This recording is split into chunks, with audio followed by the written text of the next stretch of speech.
जी आज हम बनाएंगे मज़ेदार स्पाइसी छोले। इसके लिए हमें चाहिए छोले, टमाटर और प्याज, इसके साथ हरी मिर्च और धनिया और लहसुन। तो ये सब चीज़ें चाहिए हमें स्पाइसी छोले बनाने के लिए। जी अभी हम काट के दिखाएंगे। ये हमने सब कुछ काट लिया, अभी हम इसको बनाएंगे। जी तो बनाने का तरीका, सबसे पहले छोले डालेंगे हम कुकर में,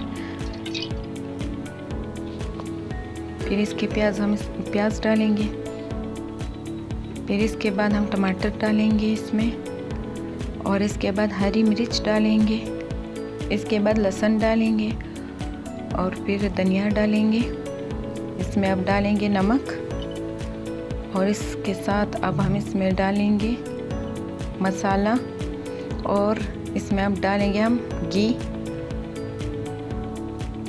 घी तो घी डालने के बाद हम इसमें डालेंगे पानी, फिर 1 घंटा इसको हम चूल्हे पे रखेंगे। जी तो बन गई हमारी मज़ेदार स्पाइसी छोले। आप बताएं आपको कैसी लगी हमारी ये रेसिपी। मज़ीद रेसिपी देखने के लिए आप मेरा चैनल लाइक करें, फॉलो करें, सब्सक्राइब करें। शुक्रिया।